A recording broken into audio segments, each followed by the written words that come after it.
Hello, my friends. Welcome back. If you enjoy these stories, don't forget to like, comment, and subscribe.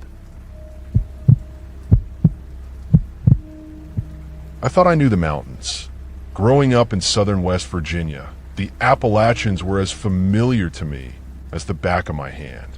I spent countless weekends exploring ridges, climbing rock outcrops, and sleeping beneath the stars.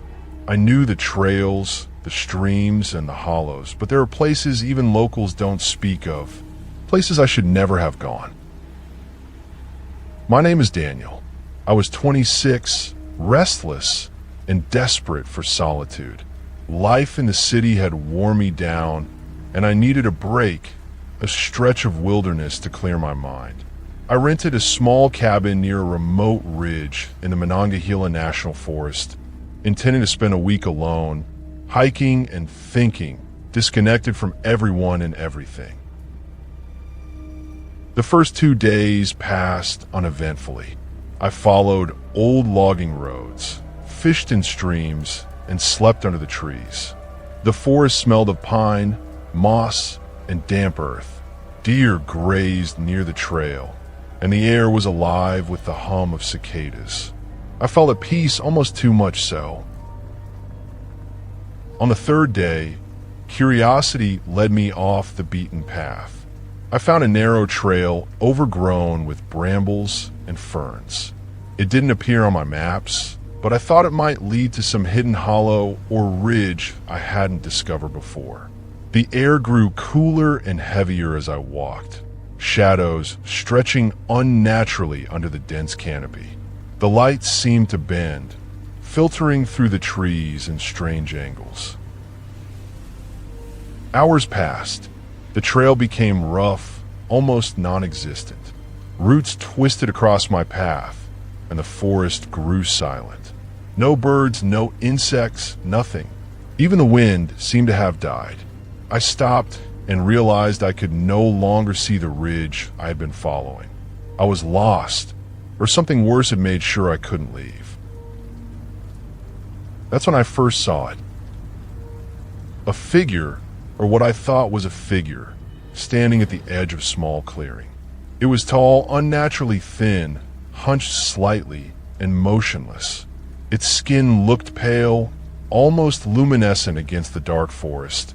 It had no discernible features, no eyes, no mouth, nothing that resembled a human face. My chest tightened as my instincts screamed to run, but my feet felt heavy, glued to the ground. Then I heard a whisper, not out loud, not carried by the wind, but inside my head. "Come closer." I spun around, trying to escape, but the trail behind me had vanished, replaced by dense brush and twisted roots.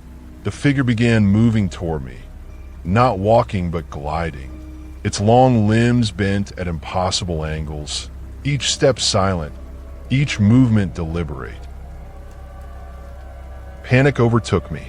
I ran blindly, branches lashing in my face, roots clawing at my boots. Every direction seemed to lead back to the clearing. My heart raced. I realized this forest didn't want me to leave. The figure stopped at the center of the clearing. I crouched behind a fallen log, trying to catch my breath. I noticed something I hadn't before. Symbols etched into the ground around the figure. Triangles, spirals, circles, all carved into the dirt and covered in moss. My stomach turned. These were not recent markings. They were ancient, deliberate, and somehow alive.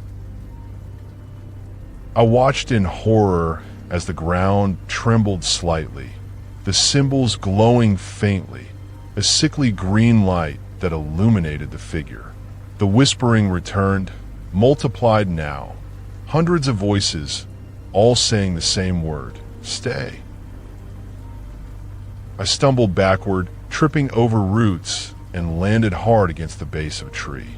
The figure raised a limb, pointing at me, and I felt it deep inside my chest, a pull as if gravity itself had reversed, anchoring me to the forest.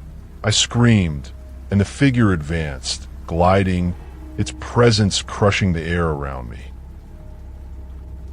In desperation, I remembered a story my grandfather once told me about the forest keepers, spirits said to claim anyone who wandered too far from the paths. He said they could be distracted by leaving a token of oneself behind. Anything that symbolized your essence. Anything that reminded the forest you were not theirs. I fumbled in my backpack, pulled out my pocket knife, and carved my initials into a small stone I had picked up near the creek that morning. I whispered my name, my birth date, and everything that made me me, and I placed the stone in the center of the symbols. The forest seemed to pause. The figure froze. The glow from the ground faded. I felt the pull loosen slightly. I scrambled to my feet, backing away slowly. Then I ran, following what I hoped was the trail back to the cabin. Hours later, I emerged onto a familiar logging road. The sun was setting. The forest was normal again.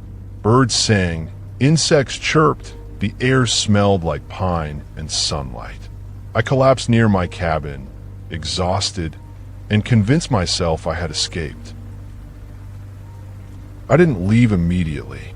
I wanted to make sure the forest hadn't followed me. That night, I slept lightly, windows open, listening to the ordinary sounds of crickets and frogs. But I dreamed. In my dream, I was back in Hollow. The symbols glowed. The figure's blank face loomed over me. Its presence pressed into my chest, but when I screamed, no sound came. I woke sweating, heart pounding. The stone was gone from my backpack. I searched the cabin, the surrounding area, but it was nowhere to be found. Weeks passed. I returned to my apartment in the city, trying to forget the hollow, the figure, the pull. But sometimes, late at night, I'd feel it.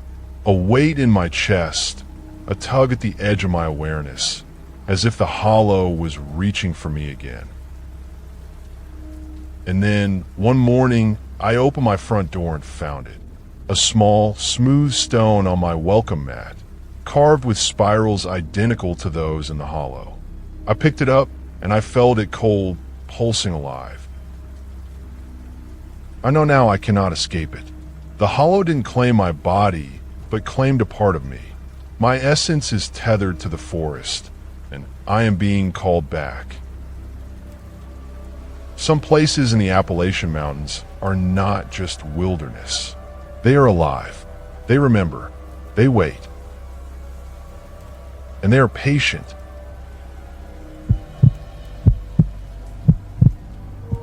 I've always had a fascination with abandoned places. Not just the thrill of exploring, but the way they seem to hold on to memories, like the walls themselves remember everything that happened inside. Hospitals, schools, factories. If it had been left behind, I wanted to see it. Most people thought I was reckless, but I told myself it was research. The place I found this time was the old Hartford textile plant, just outside a small town in Ohio. Closed for nearly 40 years, it had been the site of multiple unexplained accidents. A few locals mentioned disappearing workers and strange fires, but nobody would go near it, especially after sunset. That's what drew me. It was a crisp October evening when I arrived. The sun was already dipping below the horizon, and the fog rolling in from the nearby river made the forest around the plant look alive, like it was waiting for me. The gates had been torn down years ago, leaving only rusted posts, and the main doors hung crooked on their hinges. I parked at the edge of the overgrown driveway and approached on foot. Inside, the air was sharp, cold, and smelled like wet iron. Dust clung to everything, disturbed only by my flashlight. The factory was enormous, a maze of hallways, machinery, and offices. Conveyor belts, broken looms, and rusted equipment lined the floor, looming like silent guards. My footsteps echoed, but there was a subtle undertone beneath the sound, almost like a whisper too soft to make out. I moved carefully, taking photographs and notes, trying to document the decay. The offices were frozen in time, scattered papers, rusted filing cabinets, and a calendar still showing the year it closed. I picked up one file. It was a maintenance log with annotations in shaky handwriting. One line stood out. "They keep returning. We can't contain them anymore." I shivered and set it down. The stairwell to the basement beckoned, dark and foreboding. People said the worst of the accidents happened down there, where machinery had claimed lives that were never explained. I hesitated, but told myself I could handle it. The stairs creaked under my weight, and the air grew colder with each step. The basement was vast, larger than I imagined. Corridors stretched in impossible directions, lined with machinery that had no logical arrangement. Shadows pooled in the corners, almost solid. My flashlight flickered, and I felt a sudden weight in the room, like something was pressing down, watching. Then I heard it, a faint scraping like nails on metal. "Hello," I called. My voice sounded small, swallowed by the darkness. Nothing responded, but the scraping continued, closer now. I froze, heart pounding. My imagination, I told myself. Probably just rats or falling debris. I moved forward anyway, and that's when I saw them. Figures in the darkness, tall and thin, but not quite human. Their heads tilted at unnatural angles, and their faces were featureless, pale masks. They didn't walk, they glided. They didn't speak, but their presence filled the room with a pressure that made it hard to breathe. I turned and ran, down corridors that seemed to loop endlessly. Every hallway led to another identical hallway, doors open to the same spaces I had passed before. Panic set in. My flashlight flickered again, and I tripped, scraping my hands on concrete. When I got up, I stumbled into a room I didn't recognize. It looked like a break room for workers, but it was filled with photographs scattered across the floor. Employees, managers, people I didn't recognize, all staring directly at the camera. Some had their faces scratched out. Others were blurred in ways that made me feel nauseous. I went to pick up one photograph. My heart froze. It was me, standing in the factory that very evening. Only my face was wrong. Hollow eyes, stretched mouth, as though I had been erased and replaced by something else. I turned to run, and the figures were closer, surrounding me now. The shadows stretched toward me, crawling along the walls like living things. I tripped again and fell against a stack of rusted filing cabinets. My flashlight went out. Darkness swallowed me. I felt hands on my arms, cold, insistent, pulling me into the darkness. I screamed, but no sound came. Then a whisper, low and sibilant, echoed in my mind. "Stay, become one of us." I lost track of time. Minutes? Hours? It was impossible to tell. When I finally forced my eyes open, I was no longer in the basement. I was outside, standing in the middle of the overgrown driveway. Moonlight illuminated the factory, but it looked different now. The building was taller, wider, impossible in its symmetry, as if it had grown while I was gone. I ran to my car, shaking, breath ragged, and drove back to town. I didn't stop until I was in my apartment, doors locked, lights on, heart still hammering. I thought it was over. But it wasn't. The next morning, I checked my phone. Dozens of new photos. Not from my camera, not from anything I recognized. They were taken from inside my apartment. Every angle, every room, each photo showing me asleep or moving about. And in each one, the shadows were there, always just beyond the edges of light, faceless, watching. That's when I realized the truth. The factory hadn't just claimed the building or the basement. It had claimed me, not physically, but in every way that mattered. I could feel in my mind a cold, patient presence, studying, learning, growing. It didn't just want to trap me. It wanted me to be a part of it, to become another memory that the building would hold onto forever. Weeks passed. I tried to ignore it. I left lights on, I kept doors open, I moved around carefully, but it adapted, always present, always watching. And then I understood its purpose. It wanted a witness. It wanted someone alive, someone human, to carry its story. So I started documenting again. I write, I photograph, I record. Not to warn anyone, not to escape. The factory doesn't care about that. It just wants attention, fear, fascination. And I'm its conduit. Some nights, when the wind presses against my windows, I can feel the factory's walls stretching, reaching alive. I'm no longer just me. I carry it inside me. And one day I know it will call me back. But this time I won't be running. I'll be going willingly. Because the Greystone Mill, the Hartford textile plant, whatever you call it, some abandoned places don't just remain abandoned. They wait, they remember, and they grow hungry.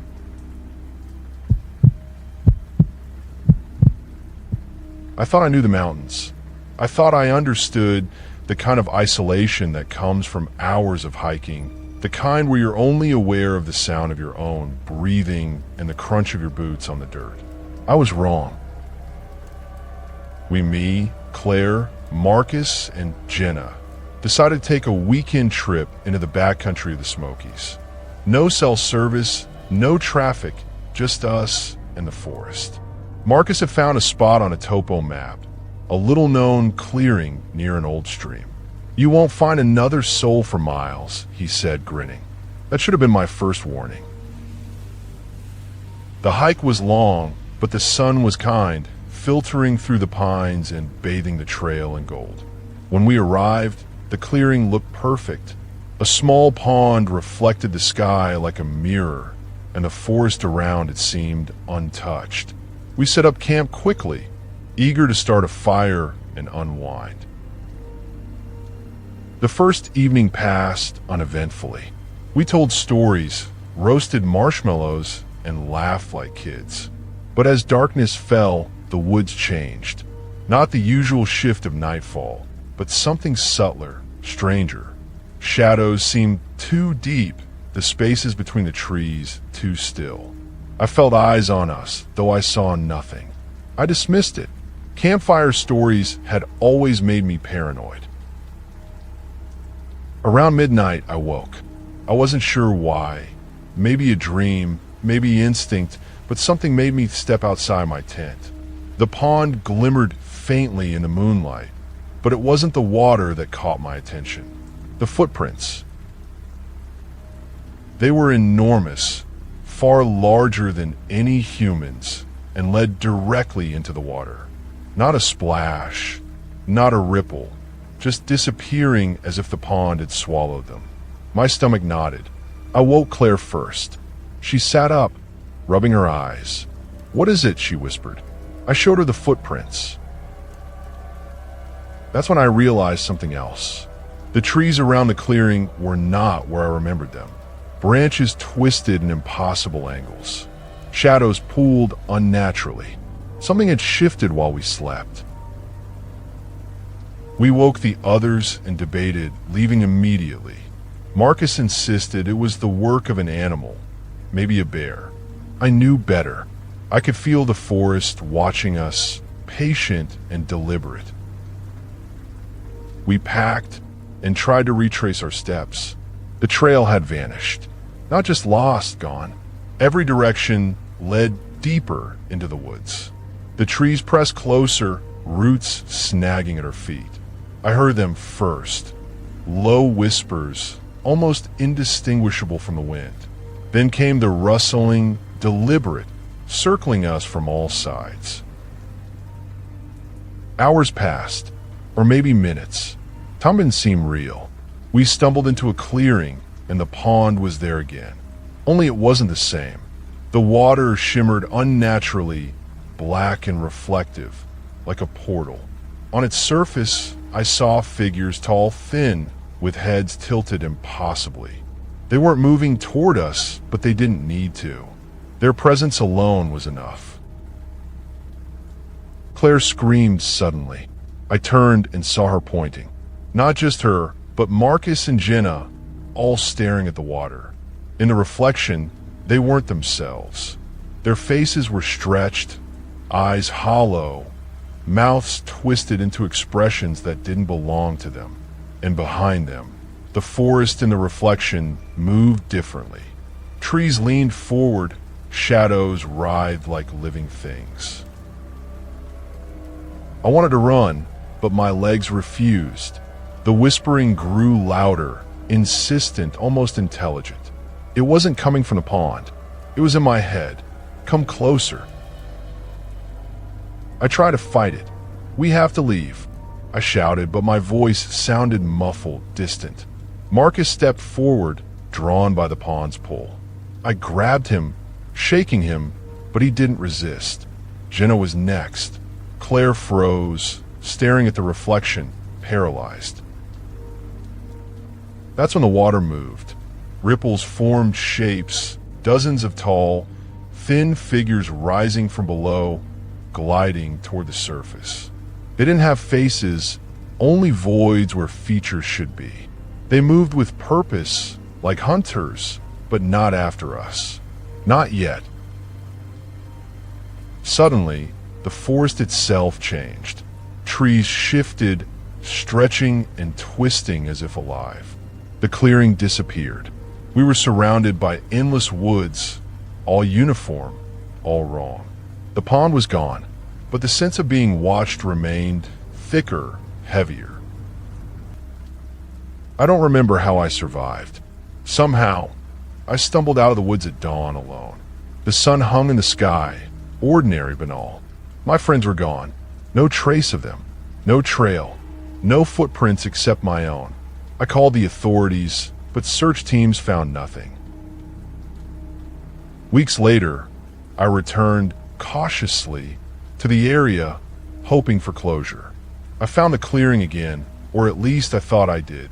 The pond was there, calm and perfect, but when I looked into it, I saw not my reflection, but my friends, all standing in the water, faces voided, staring at me.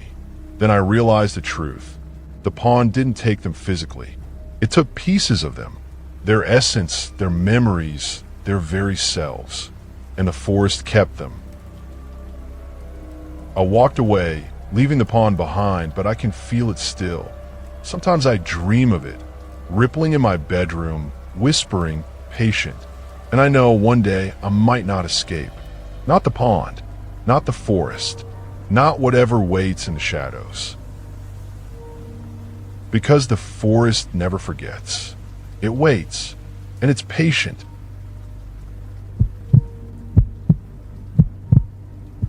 I had always thought the Appalachians were just beautiful mountains, peaceful trails, endless forests, the kind of place people go to escape city life.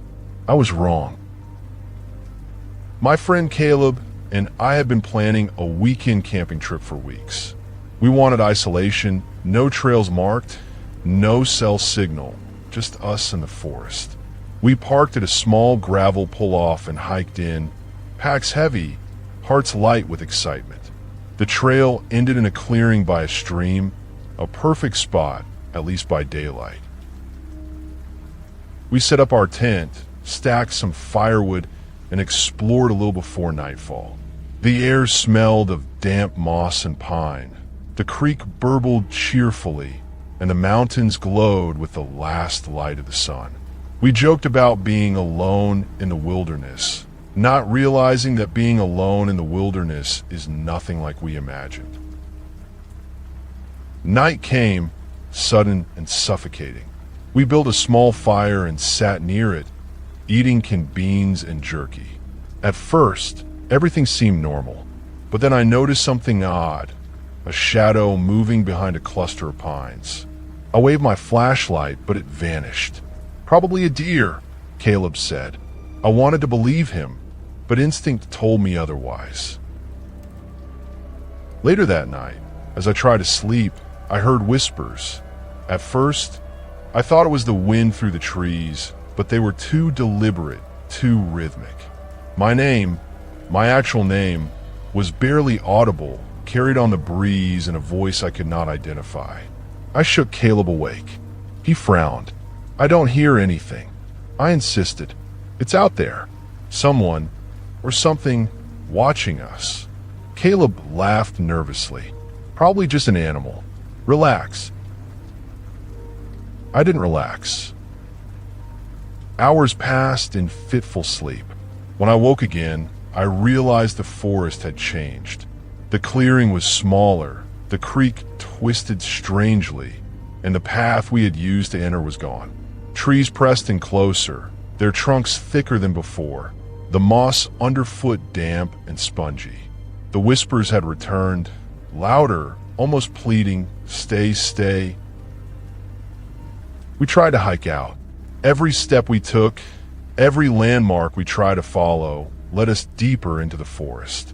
Rocks shifted, fallen logs appeared in places we had already passed. The sunlight barely filtered through the canopy, and when it did, it revealed shadows where none should exist. We stumbled upon an old cabin, half collapsed, roof caving in. Caleb wanted to keep moving, but I was drawn toward it. There was something about the structure that felt alive, almost expectant. Inside, the smell was pungent, earth, rot, and something metallic. Symbols were carved into the walls, crude and jagged, forming patterns I couldn't read, but instinctively feared. In the corner, I saw a pile of stones, black and smooth, pulsing faintly in the dim light. The whispers crescendoed as I approached. I felt a tug in my chest, subtle but insistent, pulling me toward the stones. "Don't," Caleb whispered. "Just leave it alone." I reached for one anyway. The instant my fingers touched it, the forest seemed to bend. The walls of the cabin stretched upward, the ceiling breathing, pulsing with a life of its own. Shadows moved independently of light, limbs bending impossibly, shapes pressing close as if trying to escape or enter. Caleb grabbed my arm, screaming for me to let go, but I couldn't. The stone was alive, a tether to something beyond understanding. Whispers in my head urged me on. See, learn, become. Then the cabin vanished. We were back in the clearing, but not the same clearing. The forest pressed closer. The sky darkened unnaturally. The creek had become a stagnant pool. Shapes moved just beyond our vision, always at the edges, watching. The whispers were now deafening in my mind. "We are here. You belong." We ran blindly, until exhaustion forced us to stop. I could feel the forest shifting beneath my feet, pulling, nudging, guiding. I realized then that the forest wasn't just alive, it was intelligent, patient, predatory. And then I saw it. Caleb, standing rigidly, his face blank, eyes reflecting the shadows, no longer himself. He reached out, and I understood. The forest didn't just trap people. It claimed them, reshaped them into its own forms, then waited for the next. I tried to run, but I was already too late. The stone pulsed violently in my pocket, and the ground beneath me gave way. I fell into darkness, the shadows enveloping me. The whispers merged into a single voice. Welcome home. When I awoke, I was at the edge of a familiar trail, the sun shining through the trees, as if nothing had happened. Caleb was gone. The cabin, the stones, the shapes, all gone. I stumbled back to civilization, shaken, exhausted, unable to explain what had occurred. Authorities found no sign of Caleb, no trace of the cabin, nothing at all. Weeks later, I noticed something strange. In reflections, in mirrors, in windows, shadows moved slightly differently around me, stretching just a little longer than they should. At night, I dreamed of the forest, but it wasn't the same forest. It was alive, waiting. And the stone, the black stone, now pulsing faintly in my pocket, reminded me that I was tethered. I realized, slowly, with a rising dread, that the forest had not released me. I had only been allowed to leave. One day it would call again, and when it did, there would be no escaping. I would walk back into the forest willingly, carrying the stone, joining what it claimed Caleb, becoming a part of Hollow Pine forever. The Appalachians are beautiful, yes. Majestic, inviting, but they are patient, and the patient do not forget.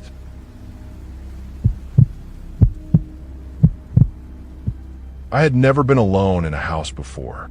Not really. College dorms, apartments shared with roommates, even a tiny studio. I always had someone within shouting distance. But when my parents left for a weekend trip, leaving me with their old house on the outskirts of town, I found myself alone for the first time in my life.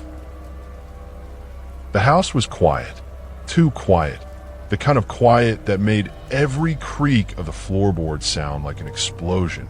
I unpacked my things slowly, set up my laptop in the living room, and tried to convince myself it was normal. By 9, I was watching a movie, the kind of dumb comedy I didn't even like, just to hear some sound beyond the hum of the heating system. That's when I noticed it. Through the living room window, a shadow moved in the yard. I froze. It wasn't a stray dog or a stray cat. This was tall, upright, human-shaped. I squinted, trying to see more clearly. There was no face, or at least I couldn't make one out. Just the outline of someone or something standing near the edge of the yard. I called out, "Hello." Nothing. I told myself to breathe. Maybe it was a neighbor. Maybe it was someone walking by. Maybe it wasn't even there. But my gut told me otherwise. I locked the doors, checked every window, tried to focus on the movie, and then I saw it again, closer this time, right near the front porch.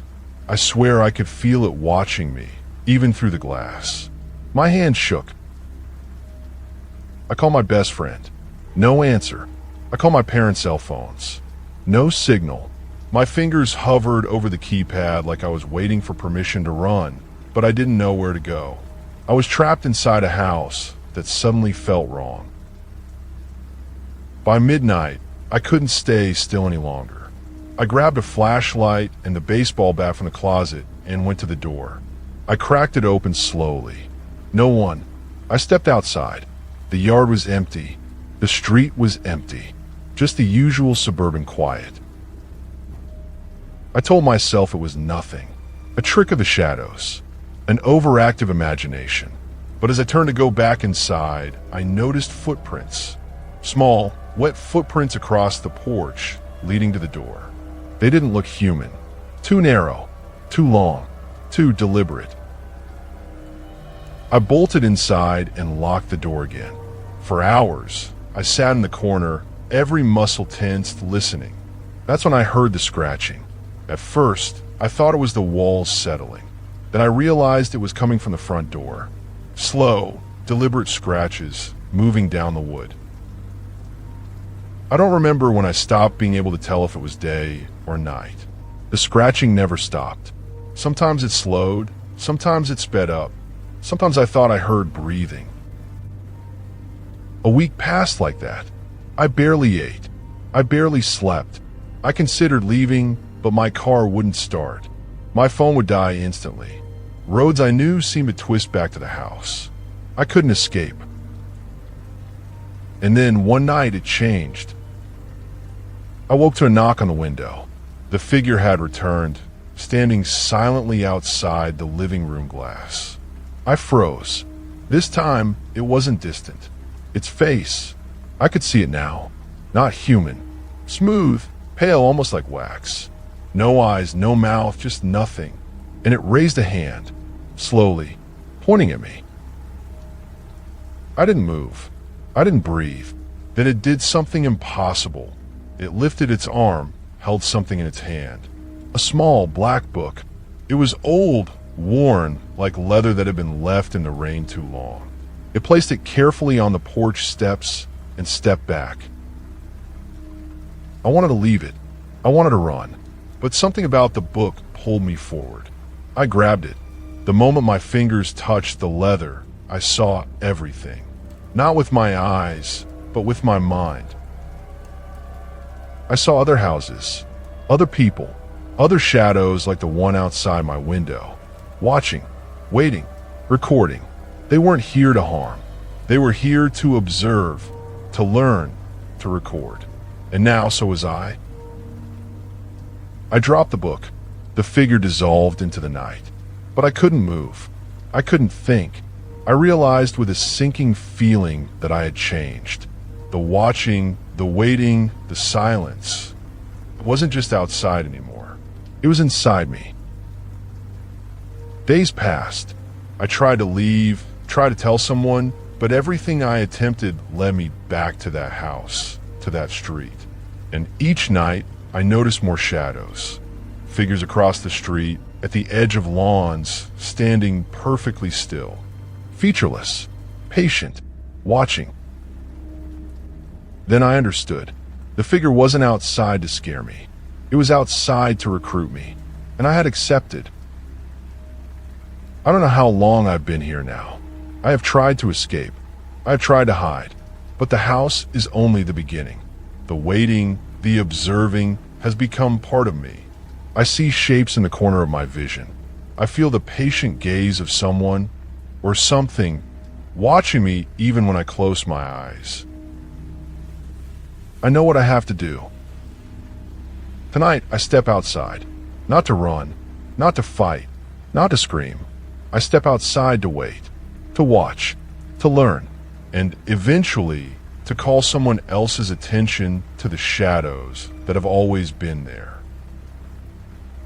Because the truth is simple, terrifying, and endless. The someone outside is always waiting. And now I am too. If this story scared you, make sure you're subscribed.